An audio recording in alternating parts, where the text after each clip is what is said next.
What's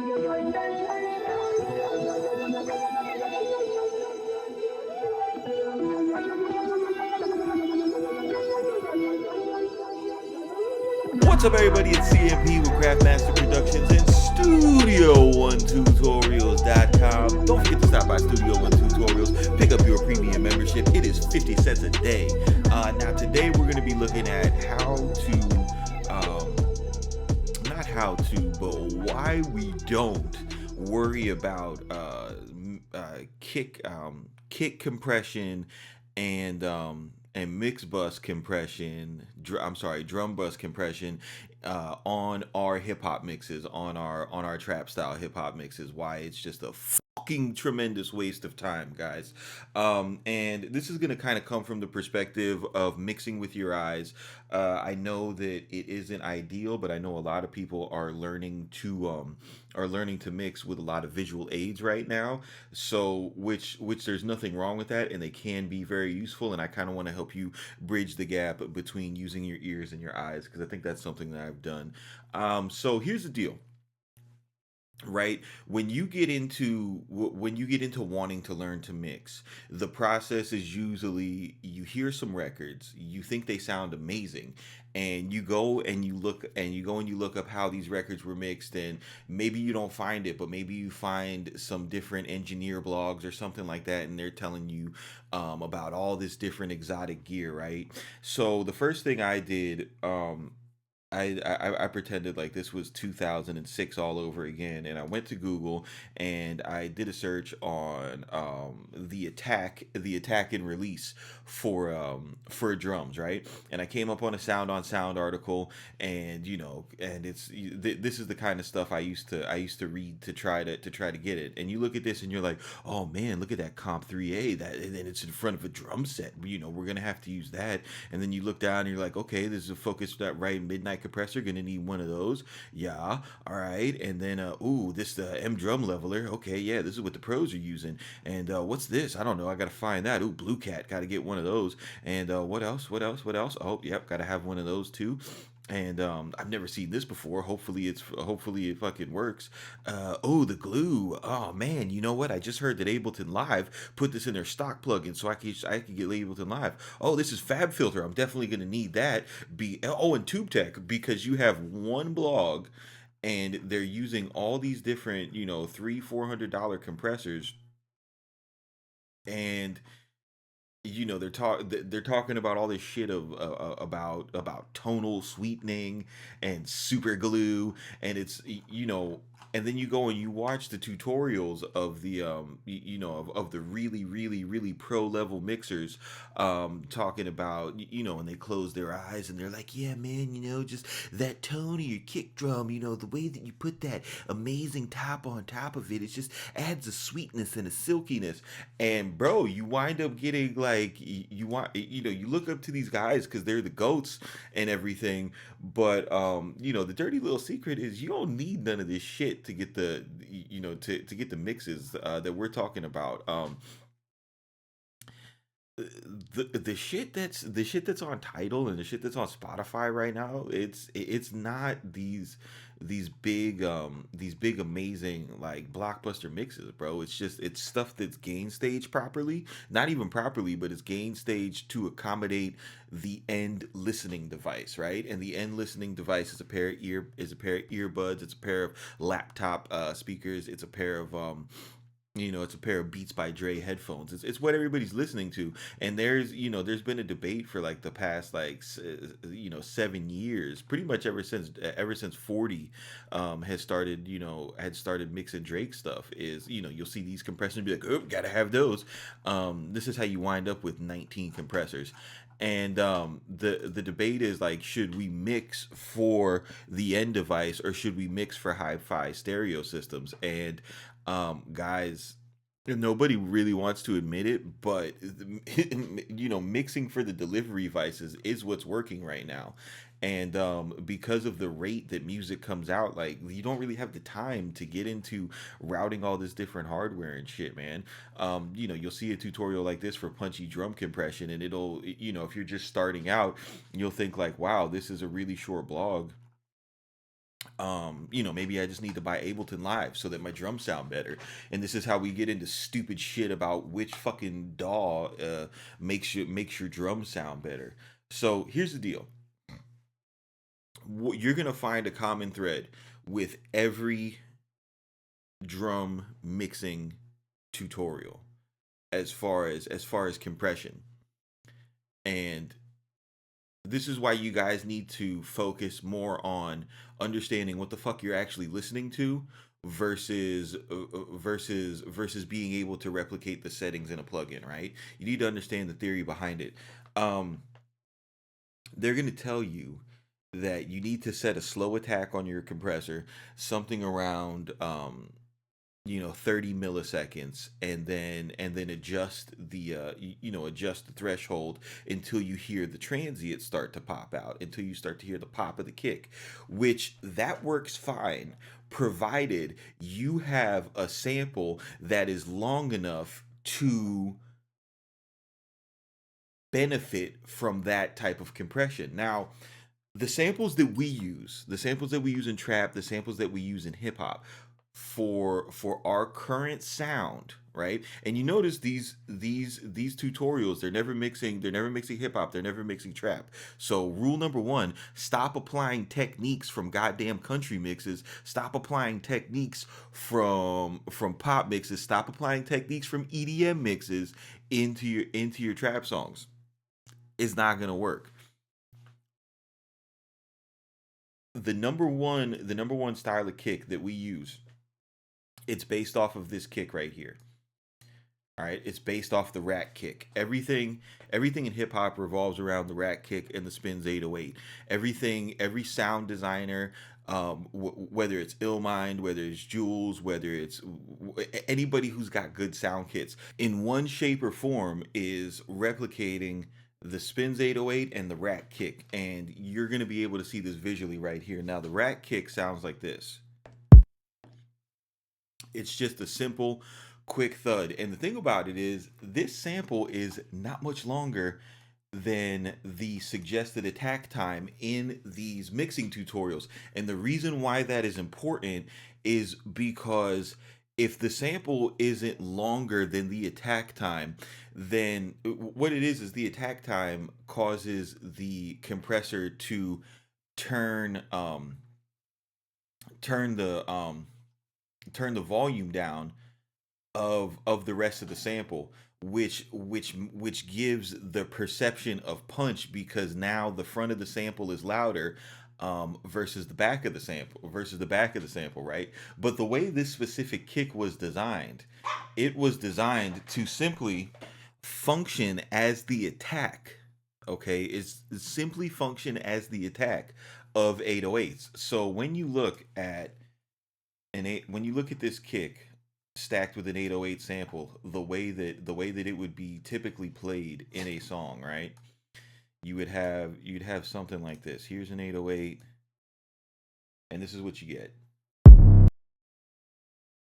Let's turn this down a smudge.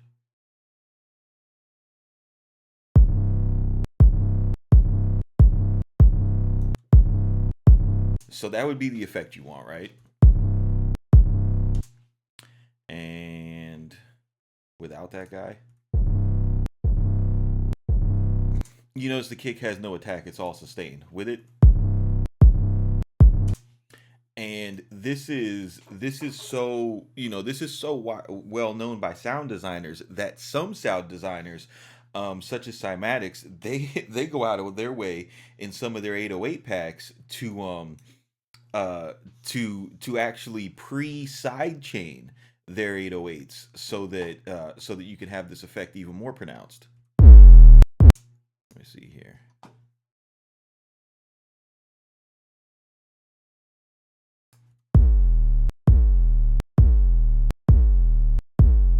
You see? Let me do this one.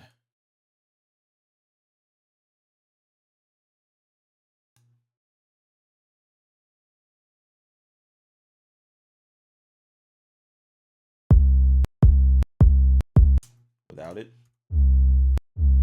With it. Now you notice, I want you to pay attention that the amount of time that they have, you can see this visually here. So these are Cymatics is very, very good sound designers, right?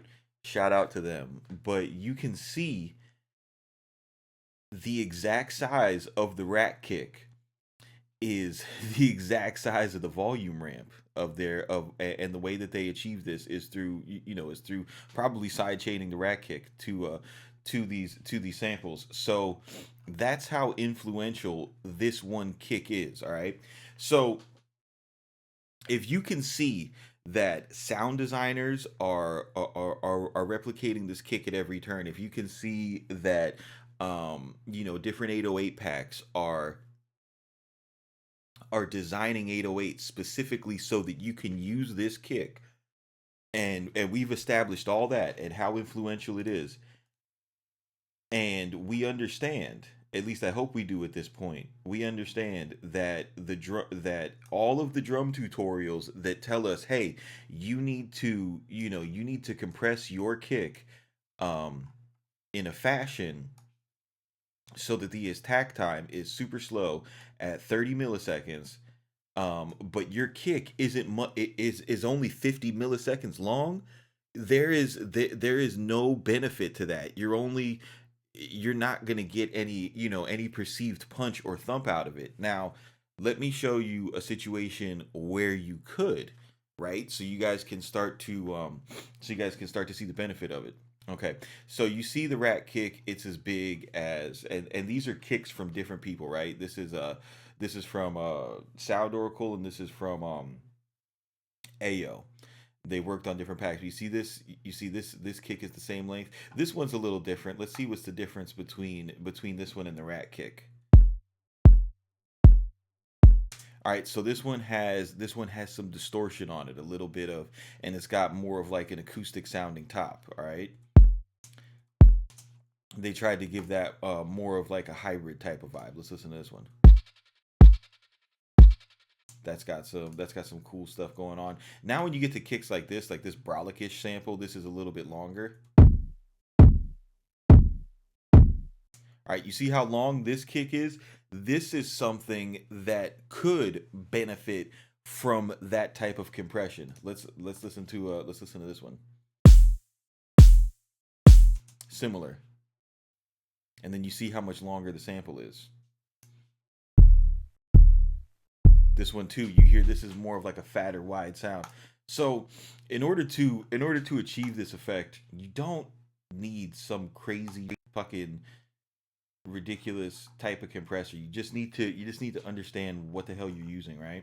So if I just go to PreSonus and I hit the regular compressor plugin, all right, and we'll do like a 5-to-1 ratio, slow attack at 30 milliseconds, and then we're gonna do a fast release. All right, we'll put this on this kick braced.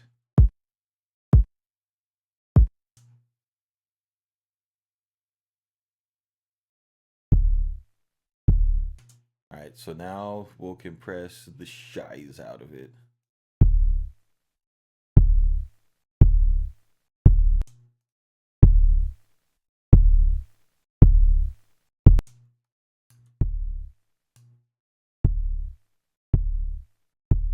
Compress it a little bit more.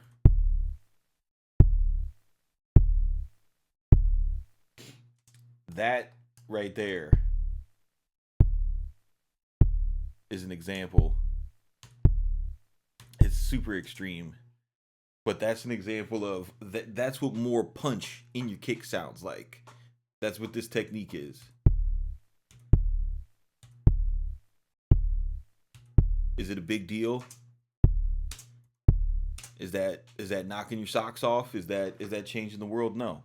And the reason why is because all of these sample libraries that we get, guys, if you buy the good ones, if you get the Sound Oracle, if you get Jules Jadon, if you get Illmind stuff, if you get even if you're like an EDM guy, you get Cymatic shit.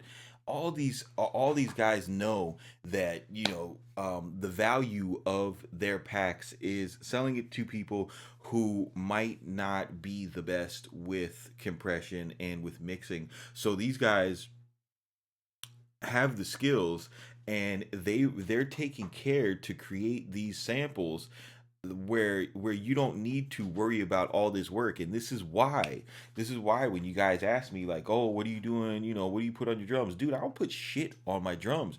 Literally, I just use the good samples, and I'm giving you guys a visual representation of why and how that works. Now, if you come to me with a more defined question, where you're like, hey, I have sample X and I'm really looking for it to do Y, then I can kind of lead you into like what type of tool you would do that.